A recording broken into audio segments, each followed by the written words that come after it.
Saddam Hussein, l'ancien président de l'Irak, n'aurait peut-être jamais été capturé s'il n'avait pas eu un petit faible pour un plat local, le masgouf.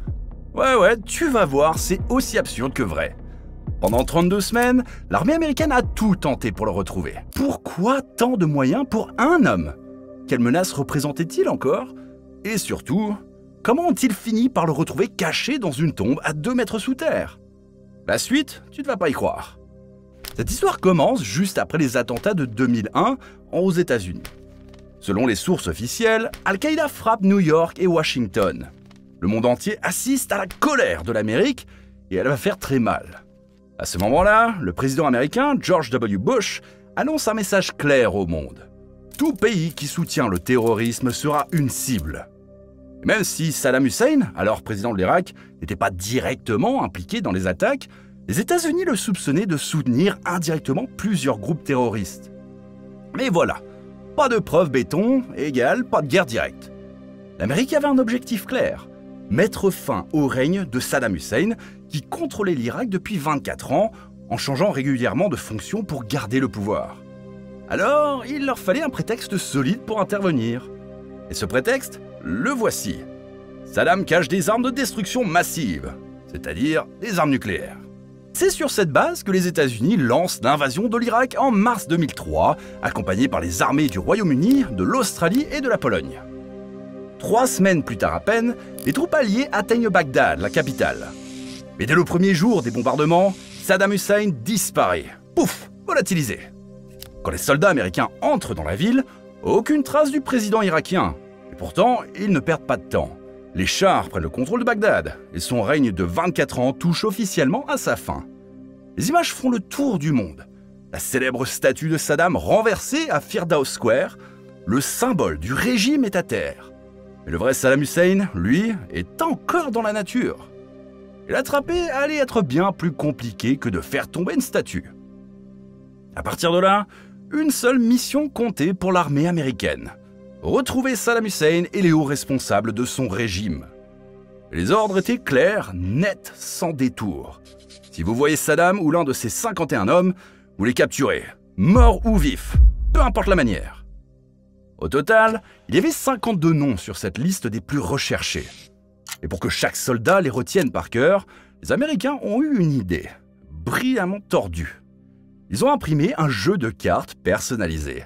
Ouais, des cartes à jouer avec les photos de Saddam et de ses 51 lieutenants. Une carte, une personne recherchée. 52 cartes, 52 cibles. Comme ça, quand les soldats jouaient aux cartes pendant leur pause, ils révisaient en mode furtif. Mémoire visuelle activée. Intelligent, non? Et pendant des mois, l'armée américaine a fouillé l'Irak, centimètre par centimètre. Rien n'a été épargné. Maisons, boutiques, écoles, mosquées, même les proches et cousins lointains de Saddam étaient interrogés. Ils savaient une chose, Saddam était toujours dans le pays, mais où? C'était le jeu de cache-cache le plus tendu de l'histoire. Les mois passent, et toujours aucune trace de Saddam Hussein ni de ses 2 fils. Silence total, disparus dans la nature. Alors les États-Unis décident de sortir la carte ultime, l'argent. Une récompense de 55 millions de dollars est annoncée. 25 millions pour Saddam, 15 millions pour chacun de ses fils, Uday et Qusay. L'idée? Beaucoup d'Irakiens étaient déjà opposés à Saddam, et avec une somme pareille, la tentation pouvait parler plus fort que la loyauté. Et bingo, c'est exactement ce qui s'est passé. Un homme se présente dans une base militaire américaine et balance que Uday et Qusay sont planqués chez lui. Bien sûr, au début, personne ne le croit. Mais l'armée américaine encercle la maison, et là, confirmation, les 2 fils de Saddam sont bien à l'intérieur. Sauf qu'ils ne comptent pas se rendre comme ça. Armés jusqu'aux dents, ils résistent. Tentative de négociation, échec, tension maximale. Et finalement, missile dans la maison, boum! Quand les soldats entrent, ils trouvent les corps sans vie d'Uday et Qusay. La dernière piste qui pouvait mener à Saddam vient de s'éteindre. Mais l'armée américaine refuse d'abandonner. Pendant ce temps, plusieurs proches de Saddam sont retrouvés et arrêtés, et aucun ne lâche la moindre info. Le mystère reste entier. Où se cache Saddam Hussein? 4 mois passent, toujours rien. Et là, même l'armée américaine commence à se dire Et si Saddam était mort dans un bombardement et qu'on ne le savait juste pas? Les recherches ralentissent. Plus d'opérations massives, plus d'infos crédibles. Silence radio total. Et c'est là que tout bascule. Une cassette radio mystérieuse refait surface. Et devine quoi? C'est la voix de Saddam Hussein. Dans l'enregistrement, il exprime sa peine après la mort de ses 2 fils. Boum! Le doute est levé, Saddam est vivant. Et là, les États-Unis relancent la machine à fond. La prime passe de 25 à 30 millions de dollars. Et cerise sur le kebab, la citoyenneté américaine est promise à celui qui balancera l'info qui mène à lui. Autant te dire que tout le monde se met à fouiller. Mais le problème, tout le monde veut sa part du gâteau. Et là, c'est le chaos. Des dizaines d'Irakiens balancent de fausses infos, des rumeurs, des théories au pif. Chacun espérant que par chance, Saddam soit vraiment à l'endroit qu'ils ont inventé. Résultat, l'armée US perd son temps, s'éparpille, galère, plus de pistes, mais aussi plus de confusion. À ce moment-là, presque tous les visages du jeu de cartes avaient été capturés. Il ne restait que quelques têtes, dont Saddam Hussein lui-même. Mais pendant que les troupes américaines s'éparpillaient dans tous les sens, un homme va avoir une idée complètement différente. Eric Maddox, sergent au sein de la Defense Intelligence Agency, décide de changer totalement de stratégie. Il remarque un truc que personne n'avait relevé jusque-là. Les mecs sur la liste des plus recherchés, c'étaient tous des hauts gradés. Mais leur pouvoir, il venait de Saddam, pas l'inverse. Donc, au fond, ces types n'étaient pas indispensables à Saddam. Par contre, il y a un groupe de personnes qu'il ne pouvait pas lâcher. Ces gardes du corps. Et justement, Maddox découvre que les gardes de Saddam étaient divisés en 3 catégories. Ceux qui gardaient le palais, ceux qui sécurisaient les lieux avant ses déplacements, et surtout, ceux qui restaient H24 avec lui. Et si Saddam était encore en vie, il était forcément avec l'un d'eux. C'est là que Maddox décide de partir à Tikrit, la ville natale de Saddam, pour traquer les anciens gardes personnels. Sur place, il interroge le fils de Mohamed Ibrahim Oumar, un garde rapproché du dictateur. Mais problème, le garde lui-même est introuvable. Puis Maddox tombe sur un vieux serviteur de Saddam. Il ne raconte pas grand-chose d'utile, mais lâche un petit détail savoureux. Saddam est fan d'un plat irakien à base de poisson, le masgouf.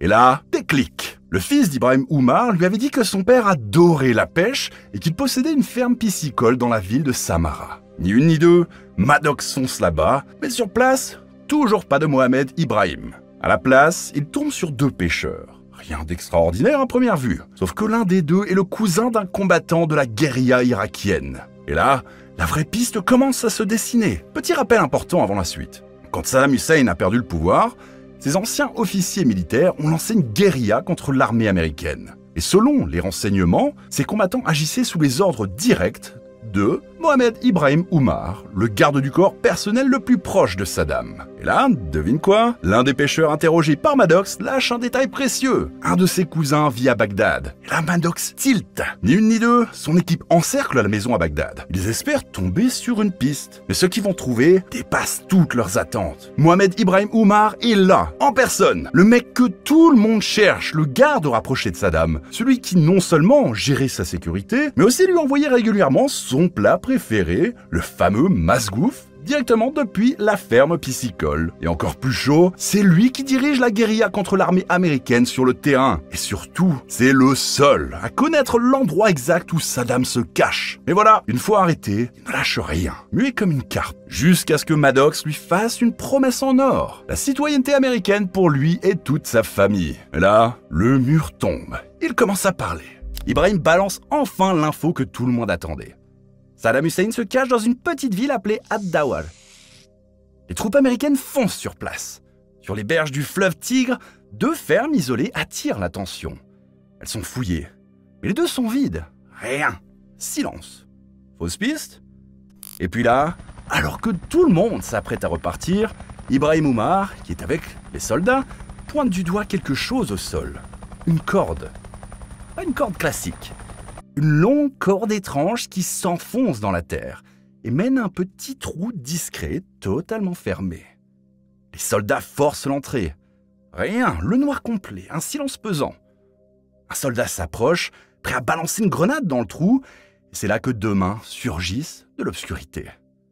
Une voix grave se fait entendre. « Je m'appelle Saddam Hussein, je suis président de l'Irak. » Bingo! Mission accomplie. L'armée américaine vient de capturer Saddam Hussein vivant. Après 32 semaines de recherche non-stop, les efforts d'Eric Maddox finissent par payer. Jackpot! Et plus tard, en analysant toute l'opération, une chose devient évidente. Si Maddox n'avait pas découvert que Saddam adorait le plat masgouf, il ne serait probablement jamais allé aussi loin.